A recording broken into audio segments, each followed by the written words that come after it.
Podcast Talk. Learn English naturally. How to train your brain to speak in English. Hello, everyone, and welcome to English Podcast Hub. I'm John.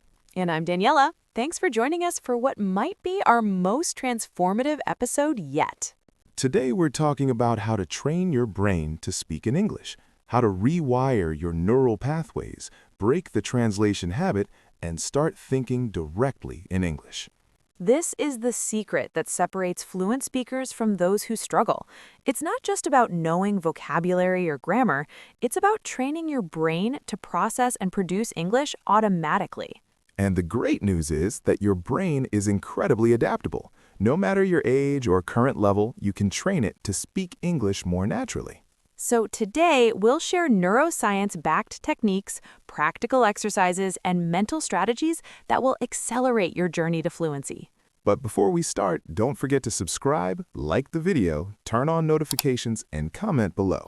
Let's start with understanding how the brain processes language. Daniela, what happens in your brain when you speak your native language? When you speak your native language, it's automatic and unconscious. You don't think about grammar rules or search for words. They just flow naturally.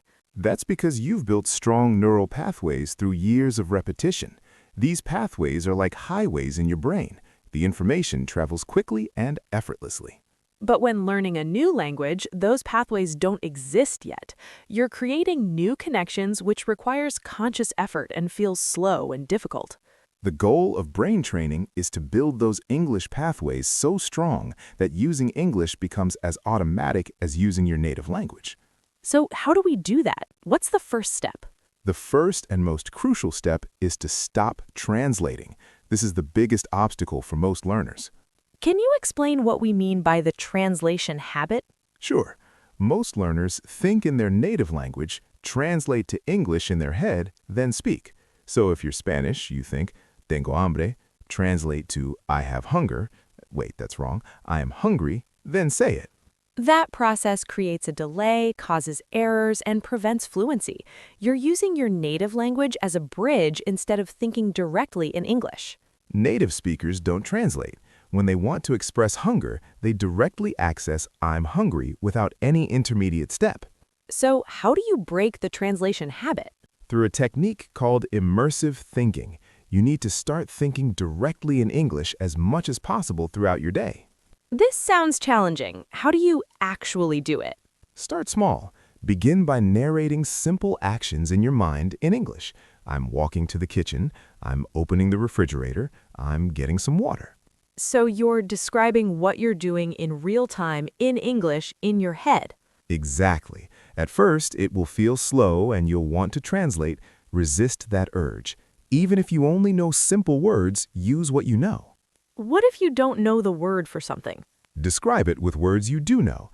If you don't know refrigerator, say the cold box for food.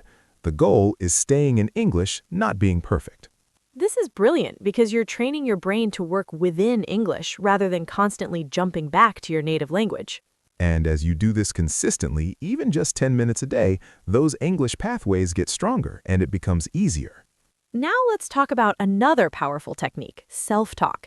How is this different from narration? Narration is describing actions. Self-talk is having conversations with yourself in English, expressing opinions, making plans, working through problems.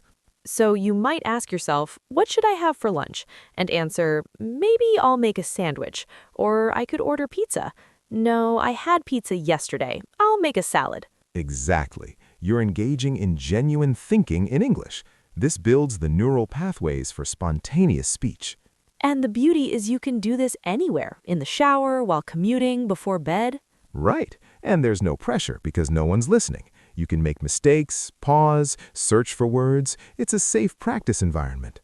Now let's discuss visualization, which is a powerful brain training tool. Visualization means creating mental images associated with English words and phrases, rather than translating to your native language.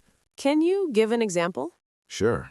When you hear or think the word dog, instead of translating to your native language word for dog, you should visualize an actual dog. See it in your mind.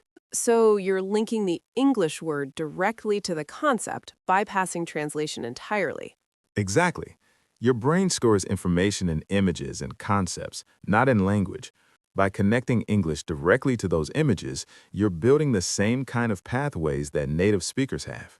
This works especially well for concrete nouns. But what about abstract concepts? For abstract words, you can create associations, scenarios, or feelings. For freedom, you might visualize a bird flying or imagine the feeling of having no restrictions. And for actions? Visualize yourself doing the action. For run, see yourself running. For eat, picture yourself eating. This is essentially what children do when learning their first language.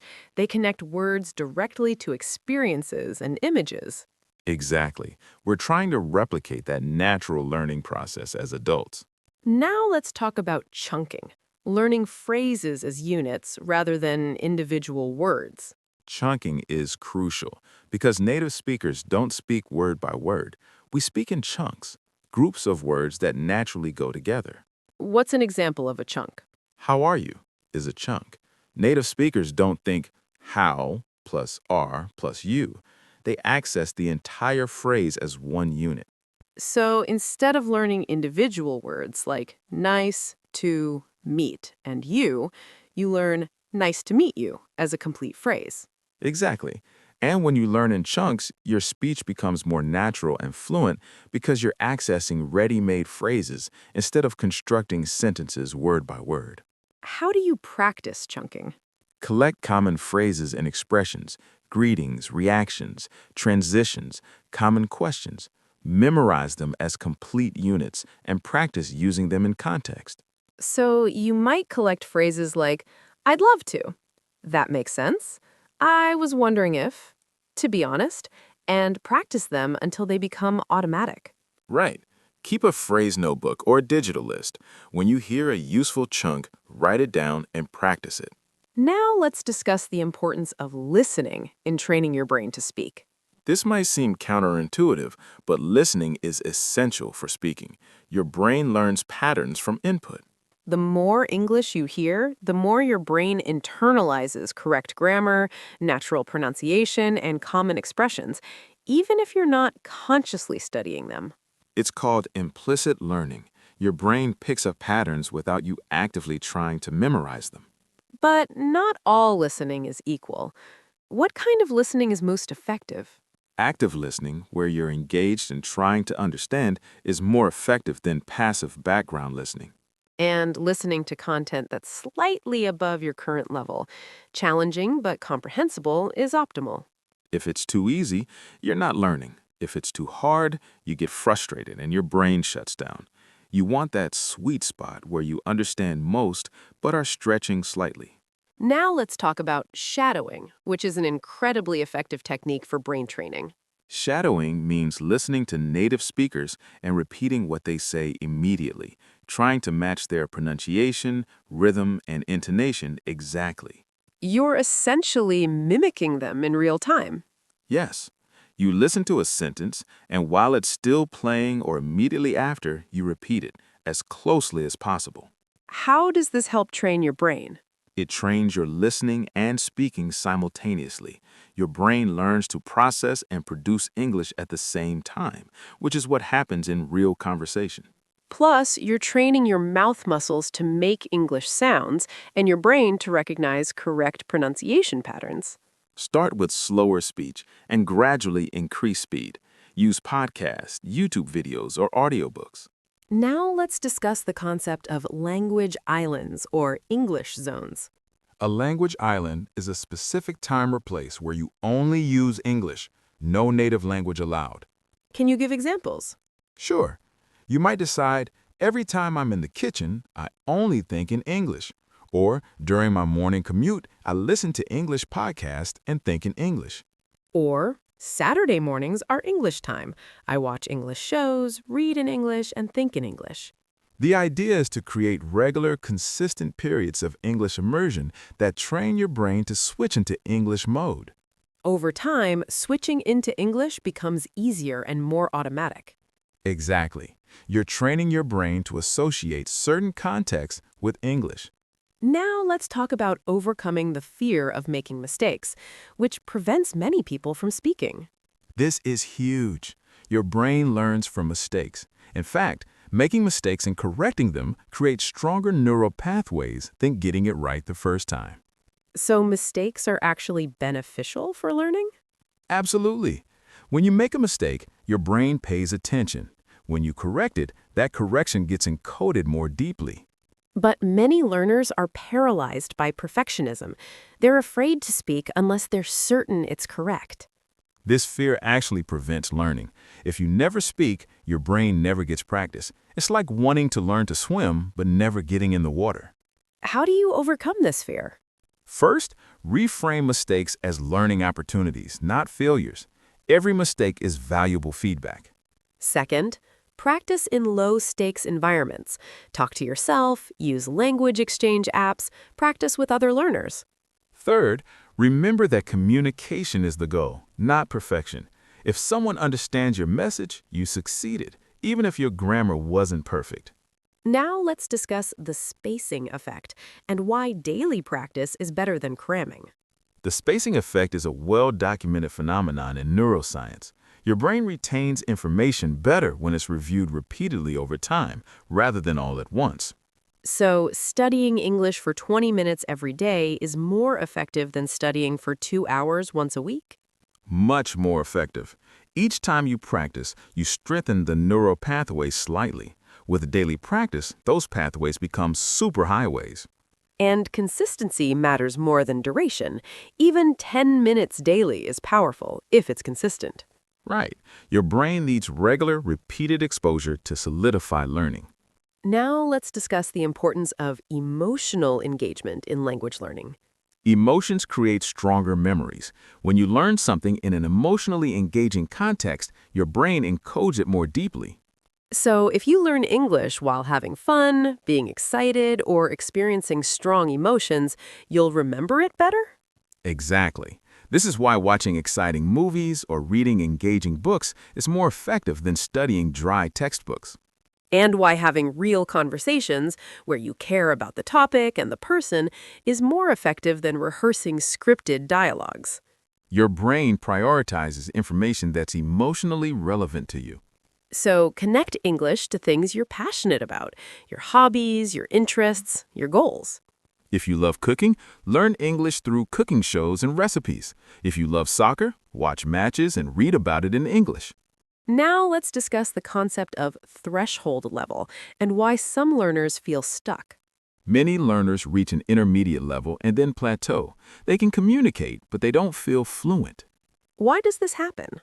Because they stop challenging themselves. They stay in their comfort zone, using the same words and structures they already know. So how do you break through the plateau? You need to deliberately push beyond your current level, learn more advanced vocabulary, tackle complex topics, have deeper conversations. It will feel uncomfortable and frustrating initially, but that discomfort means your brain is forming new connections. Growth happens at the edge of your comfort zone, not within it. Now let's talk about specific daily exercises for brain training. What would a daily practice routine look like? Great question. Let me outline a simple 30-minute daily routine that covers multiple brain training techniques. Perfect. Morning, 10 minutes. Wake up and immediately think in English. Describe your plans for the day, how you feel, what you'll eat for breakfast, all in English, in your head. This sets your brain in English mode for the day. Midday, 10 minutes. Listen to an English podcast or video during lunch or a break. Shadow a few sentences. Repeat what they say, matching their pronunciation. This builds your listening comprehension and speaking fluency simultaneously. Evening, 10 minutes. Before bed, journal in English. Write about your day, your thoughts, your plans. Keep it simple. Don't worry about perfect grammar. Just write. And writing reinforces what you've been thinking and speaking throughout the day. That's just 30 minutes, sprayed throughout the day, hitting multiple skills and techniques. Very manageable. Now let's discuss the role of reading in training your brain to speak. Reading might seem unrelated to speaking, but it's actually very important. Reading exposes you to correct sentence structures, expands your vocabulary, and gives you models for expression. What kind of reading is most beneficial? Read what interests you. Novels, news articles, blogs, social media posts. The more engaged you are, the more your brain absorbs. And read at your level. If you're constantly looking up every word, it's too difficult. You should understand at least 80 to 90% without a dictionary. When you encounter new words, try to guess their meaning from context before looking them up. This trains your brain to infer and make connections. Now let's talk about the power of recording yourself speaking. Recording yourself is one of the most powerful self-study techniques, yet most learners never do it. Why is it so effective? Because it gives you objective feedback. When you speak, you don't really hear yourself accurately, but when you listen to a recording, you hear what others hear. You'll notice pronunciation issues, filler words, grammar mistakes, pacing problems, things you're not aware of while speaking. And awareness is the first step to improvement. Once you hear the issues, your brain can work on correcting them. How often should you record yourself? Weekly is good. Record yourself speaking for 2 to 3 minutes about any topic. Save the recordings and listen to them after a month. You'll be amazed at how much you've improved. Now let's discuss the importance of output, actually speaking in brain training. Input, listening and reading, is necessary but not sufficient. Your brain needs output practice to solidify learning. You can understand perfectly and still struggle to speak if you haven't practiced producing language. It's like learning to play piano. You can watch videos and read books, but until you actually sit at a piano and play, you can't really play. So how can learners get more speaking practice? Find conversation partners through apps like HelloTalk or Tandem.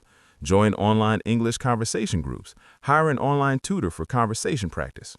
Or practice with yourself. Have imaginary conversations, give presentations to your mirror, explain concepts out loud.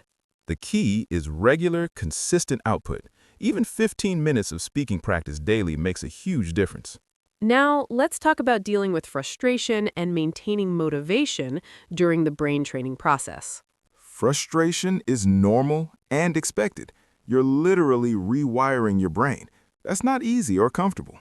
But many learners quit when they hit frustration, thinking it means they're not good at languages.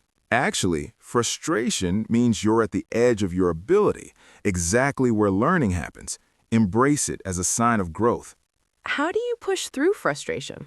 First, remember that it's temporary. Every language learner has felt this way, including all the fluent speakers you admire. Second, celebrate small progress. Don't just focus on how far you have to go. Acknowledge how far you've come. Third, take breaks when needed. If you're genuinely overwhelmed, rest, but return to practice the next day. And connect with other learners. Knowing you're not alone in the struggle helps tremendously. Now let's discuss the critical period hypothesis and whether age affects your ability to train your brain. Many people believe adults can't learn languages as well as children. Is this true? It's partially true, but often overstated. Children do have some advantages. Their brains are more plastic. They have no fear of mistakes. They get more immersive practice. But adults have advantages too. Better metacognition, the ability to use learning strategies, more discipline, and the ability to understand grammar explicitly. And while children might pick up native-like pronunciation more easily, adults can absolutely achieve fluency and think in a second language. Your brain remains adaptable throughout your life. It's never too late to train it to speak English. The key is using the right methods, the brain training techniques we've discussed today. Now let's discuss creating an English-rich environment, even if you don't live in an English-speaking country. This is crucial. Your environment shapes your brain. If English is everywhere around you, your brain naturally processes it more. How do you create this environment? Change your phone and computer language to English. Follow English-speaking creators on social media. Watch shows and movies in English. Listen to English music and podcasts. Label items in your home with English words. Put English quotes or vocabulary on your walls. Surround yourself with the language. Join English-speaking online communities around your interests. Make English friends online. The more English enters your daily life, the more your brain adapts to process it. As we wrap up, let's create an action plan for our listeners. What should they start doing today? Excellent idea. Action 1. Start thinking in English for 5 minutes today. Narrate what you're doing right now in English in your head. Action 2, choose one English island, a specific time or place where you'll only use English. Maybe your morning routine or your commute. Action 3, find one English podcast or YouTube channel you enjoy and listen to it actively for 10 minutes. Action 4, record yourself speaking English for 2 minutes about any topic. Don't listen to it yet, just practice recording. Action 5, learn 3 common English chunks today and use them in sentences. Examples, I'd like to. That makes sense. By the way. Action 6, visualize 10 everyday objects. See them in your mind and name them in English without translating. Start with these actions. Master them. Then gradually add more techniques as you build momentum. Remember, you're training your brain. Like physical training, it requires consistency, patience, and progressive challenge. But the results are absolutely worth it. Imagine speaking English as naturally as you speak your native language, without translation, without hesitation. That's not just a dream. It's an achievable goal if you train your brain systematically. Thank you all so much for joining us on English Podcast Hub today. We hope this episode has given you a clear roadmap for training your brain to speak English. Remember, fluency isn't about talent, it's about training. Your brain is capable of amazing adaptation. If you found this episode valuable, please subscribe, leave us a review, and share it with other English learners. And start today. Don't wait for the perfect moment. Pick one technique and begin now. Until next time, train your brain, trust the process, and keep speaking. You've got this.